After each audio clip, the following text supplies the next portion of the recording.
and I think to myself, what a wonderful world.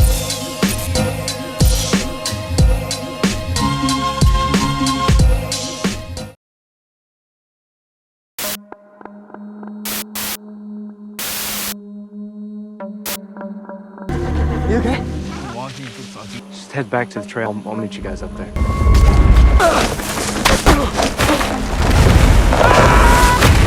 Need to use the bathroom. Get the fuck out of my house. Halo semuanya, selamat datang kembali di Story Film. Kali ini kita akan lanjut membahas film Wrong Turn 2021. Film Wrong Turn yang ini bukanlah lanjutan atau sequel dari Wrong Turn 1-6, melainkan sebuah reboot independen yang berdiri sendiri. Meskipun naskahnya masih ditulis oleh Alan B. McElroy atau penulis film Wrong Turn orisinal tahun 2003. Tapi versi Wrong Turn ini sama sekali membuang konsep kanibal mutan akibat perkawinan sedara yang menjadi ciri khas di film-film sebelumnya. Sebagai gantinya, ancaman utama di film ini adalah The Foundation, sebuah kelompok primitif atau masyarakat terisolasi di pegunungan yang memegang teguh tradisi kuno sejak 1859. Jadi tidak ada sosok kanibal seperti Three Finger, One Eye, ataupun Sawtooth. Tetapi teror dan ketegangan yang dihadirkan dibuat jauh lebih realistis dan mencekam. Penasaran bukan? Oke lah, mending kita langsung aja masuk ke alur filmnya. Enjoy the video.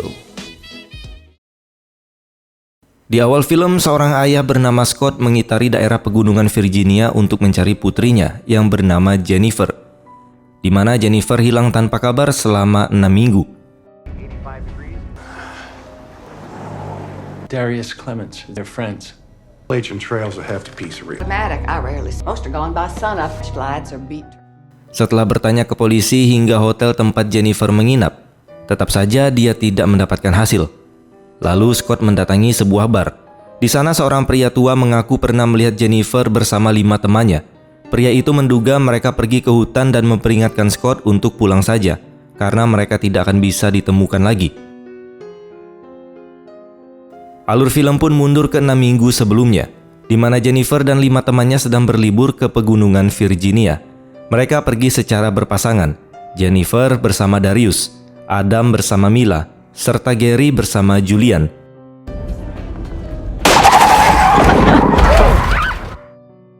Di tengah perjalanan, ban mobil mereka pecah. Saat mengganti ban, mereka merasa seperti ada yang sedang mengawasi.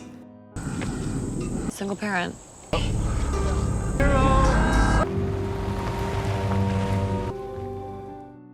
Setelah sampai di hotel, mereka pun bersiap mendaki pegunungan di West Virginia. Resepsionis hotel pun memperingatkan agar mereka tetap berada di jalur yang resmi. Unforgiving. Keep to the marked trail can be. Malam harinya saat bersenang-senang di bar, mereka didatangi pria tua yang menawarkan diri menjadi pemandu. Darius menolaknya secara halus, tetapi sempat terjadi percecokan karena Adam mengejek pria tua tersebut. This whole world fucking job in your life. Call those real jobs. You, sweetheart. Be liver problems. Sebelum pergi, pria tua itu memberi peringatan agar mereka berhati-hati. Saat hendak kembali ke hotel, mereka melihat sosok misterius berdiri di samping mobil. Adam yang arogan langsung melempari orang tersebut dengan botol hingga sosok itu pergi.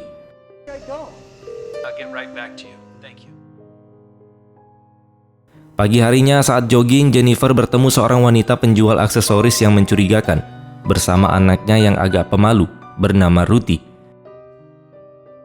Tak lama kemudian rombongan ini mulai mendaki.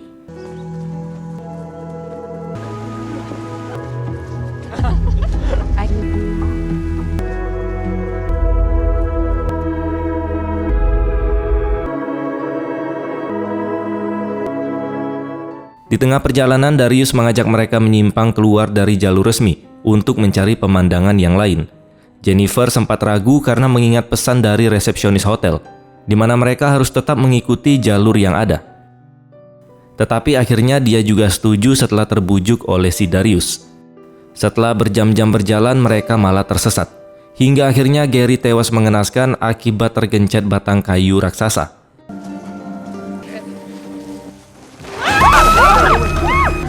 You okay? Just head back to the trail. I'll meet you guys up there.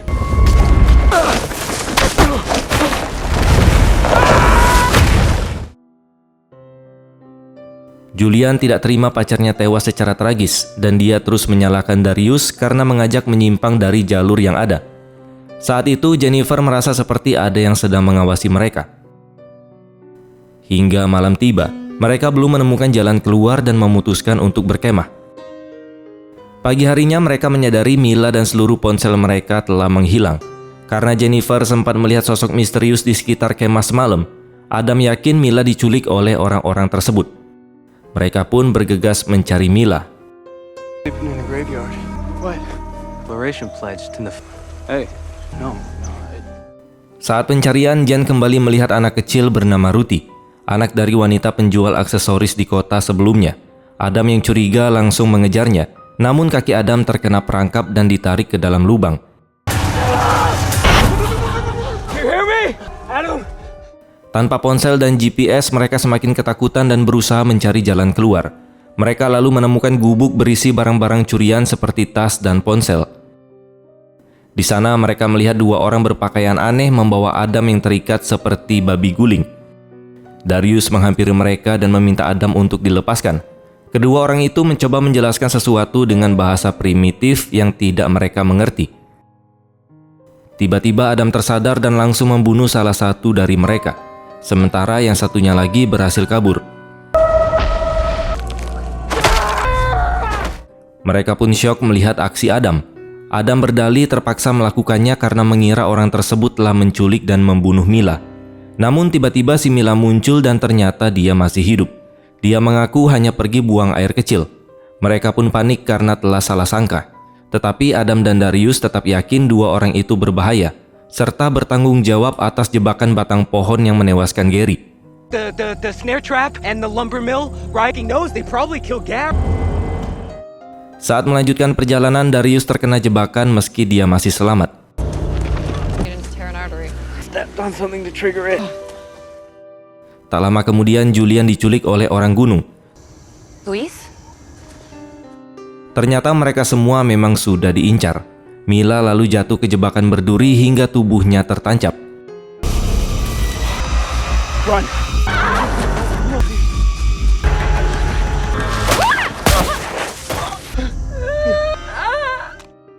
Karena menganggap Mila tidak bisa diselamatkan lagi, Adam pun meninggalkannya di sana. Akhirnya mereka semua tertangkap.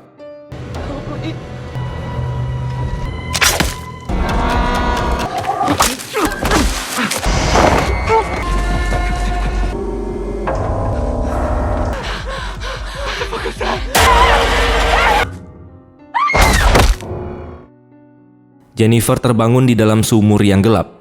Saat sumur itu dibuka, ternyata pelakunya adalah wanita penjual aksesoris yang ada di kota. Jennifer memohon pertolongan dan mengingatkan pertemuan mereka sebelumnya. Tapi sepertinya wanita itu tidak peduli. Mereka lalu dikumpulkan dan dibawa ke sebuah desa kecil yang kumuh dan mengerikan.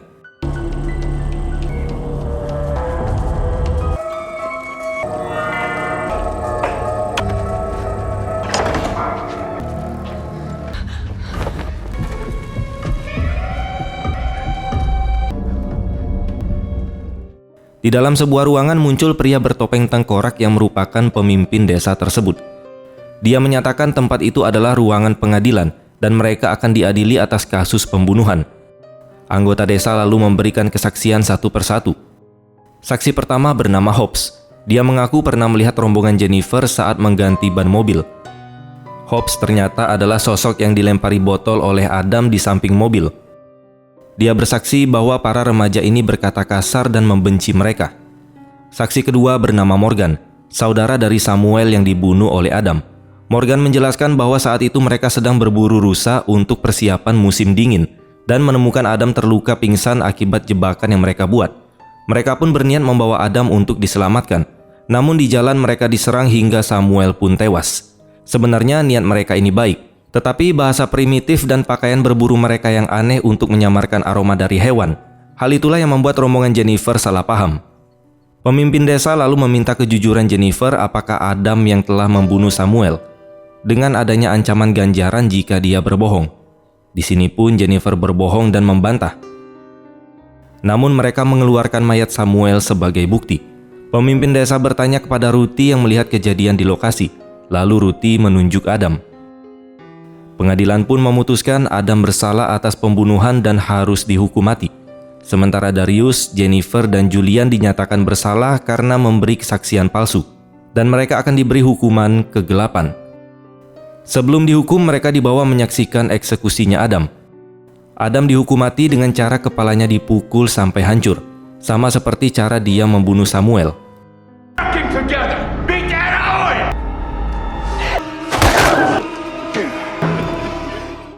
Berikutnya giliran mereka menerima hukuman kegelapan, yaitu mereka akan dimasukkan ke ruangan yang sangat gelap setelah kedua mata mereka dibutakan.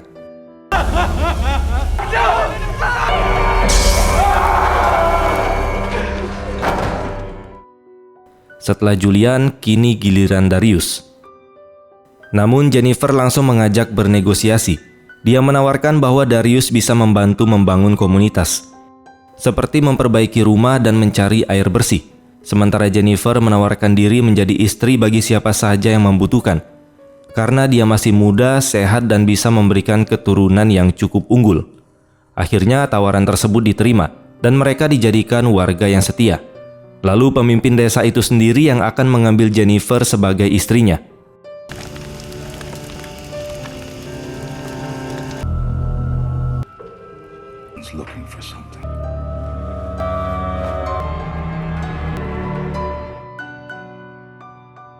Cerita pun kembali ke Scott, ayahnya Jennifer. Saat duduk di bar, dia didatangi resepsionis hotel yang menceritakan tentang rombongan Jennifer. Resepsionis itu mengaku sudah mengingatkan mereka agar tidak keluar jalur, dan dia tahu tentang kelompok yang tinggal di gunung bernama The Foundation. Orang-orang kota sebenarnya sudah tahu cerita ini, tetapi mereka memilih diam. Pada tahun 1859, belasan orang pindah ke gunung karena takut Amerika akan runtuh, dan ingin mempertahankan gaya hidup mereka. Jika Amerika runtuh, mereka ingin menjadi fondasi bagi negara yang baru. Orang kota dan orang-orang gunung saling tidak mengganggu, tetapi siapapun yang naik ke gunung tidak akan pernah kembali. Setelah keluar dari bar, Scott langsung diserang oleh beberapa orang di sana, termasuk pria tua yang ditemuinya di awal film. Pria itu mengatakan anak Scott sudah mati, dan Scott tidak akan mau melihat apa yang tersisa darinya. Tidak lama kemudian ada polisi yang lewat, tetapi dia tidak peduli dan pergi begitu aja. Keesokan harinya, Scott berencana mendaki gunung untuk mencari Jennifer. Penjaga hotel sempat melarang, tetapi melihat keteguhan dari Scott, dia akhirnya mau membantu.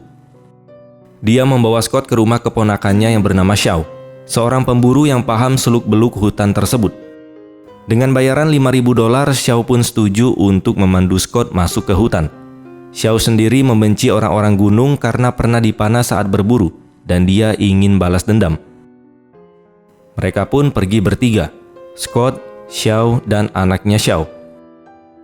Kemampuan berburu Shaw terbukti baik saat dia berhasil melihat tali pemicu jebakan dan menyadari masih banyak jebakan lain di hutan. Namun saat anak Shaw berjalan di depan, dia malah terkena jebakan. Saat Scott dan Shaw membantunya keluar, Shaw tidak menyadari ada jebakan susulan. Kakinya pun tersandung tali pemicu hingga Shaw dan anaknya tewas seketika. Ternyata kemampuan berburu mereka tidak sebaik yang diceritakan. Terpaksa Scott melanjutkan perjalanan seorang diri. Namun pada akhirnya dia juga ditangkap oleh orang-orang gunung dan dibawa ke desa mereka.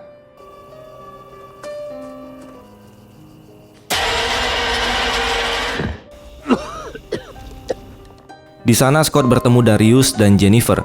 Namun Jennifer bersikap dingin dan tidak peduli pada ayahnya. Scott lalu dinyatakan bersalah karena menerobos wilayah mereka dan dijatuhi hukuman kegelapan. Malam harinya saat warga tertidur, Jennifer diam-diam datang untuk menyelamatkan Scott. Ternyata Jennifer tadi hanya berpura-pura agar dipercayai oleh warga desa. Mereka pun berencana kabur. Jennifer sempat menemui Darius dan mengajaknya pergi, tetapi otak Darius sepertinya sudah dicuci, hingga dia memilih untuk tetap tinggal di sana. Darius berjanji tidak akan menghalangi dan menyuruh mereka segera pergi. Karena gerbang utama dikunci, mereka meminta bantuan Ruthie yang pandai menyelinap. Ruthie membawa mereka ke ruangan hukuman kegelapan yang memiliki jalan keluar rahasia. Menggunakan obor di ruangan yang sangat gelap dan mengerikan itu, mereka melihat orang-orang yang dibutakan hidup menderita, kelaparan, dan menyerupai orang gila. Di sana Jennifer bertemu Julian yang kondisinya sangat mengenaskan. Tidak tega melihat temannya tersiksa, Jennifer pun membunuh Julian untuk mengakhiri penderitaannya. Akhirnya mereka pun berhasil menemukan jalan keluar. Namun pelarian mereka ketahuan hingga terjadi perkelahian antara Jennifer, Scott, dan orang-orang gunung sebelum mereka terus berlari menerobos hutan.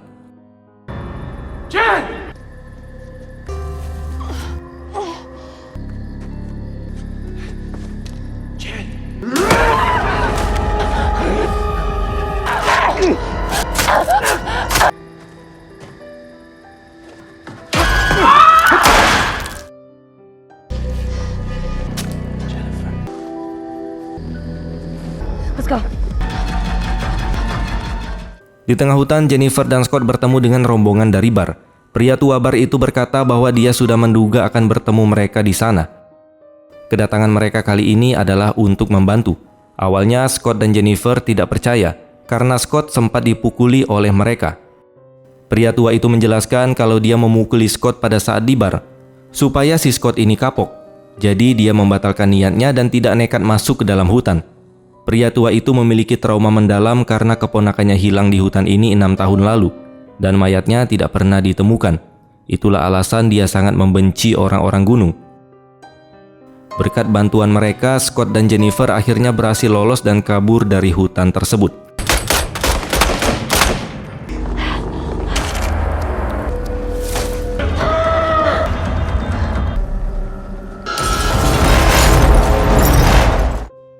Singkat cerita, beberapa bulan kemudian, Jennifer sudah hidup normal kembali. Hey, Dad. I brought... What? I'm just proud of you. Suatu hari setelah mengantarkan dokumen ke rumah ayahnya, Jennifer mendapati rumahnya kedatangan tamu. Tamu tersebut ternyata adalah Venable, pemimpin desa dari The Foundation, dan ada juga si Ruthie. Jen sangat syok melihat kedatangan mereka. Ternyata saat ini Jennifer sedang mengandung anak dari Venable. Pemimpin desa itu datang untuk membawa Jennifer kembali ke gunung. I need to use the bathroom.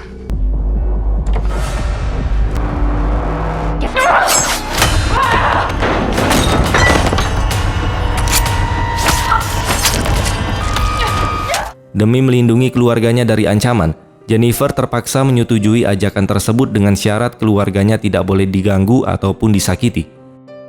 Orang-orang gunung itu bisa mengetahui alamat rumah Jennifer karena diberitahu oleh Darius yang memilih tetap tinggal di pegunungan itu.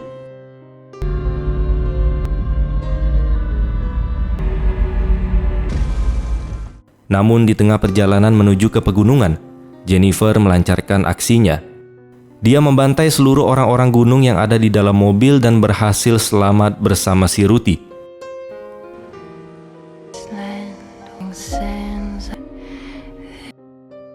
Dan film pun selesai. Ending yang sangat memprimitifkan. Kesimpulannya, inti dari permasalahan film Wrong Turn 2021 berawal dari kesalahpahaman dan prasangka. Keputusan nekat melanggar aturan dengan keluar dari jalur pendakian memicu serangkaian tragedi. Bencana memuncak ketika rasa curiga berlebihan membuat mereka membunuh anggota dari The Foundation, sebuah komunitas terisolasi yang sebenarnya hanya berniat menolong. Film ini memperlihatkan bagaimana satu kecurigaan dan kesalahan fatal bisa mengubah situasi hingga memaksa seseorang melakukan apa saja demi bertahan hidup. Pesan utamanya sangat jelas, selalu hargai aturan lokal dimanapun kalian berada, dan jangan pernah melanggar jalur yang sudah ditentukan. Terima kasih sudah menonton dan sampai jumpa di next video.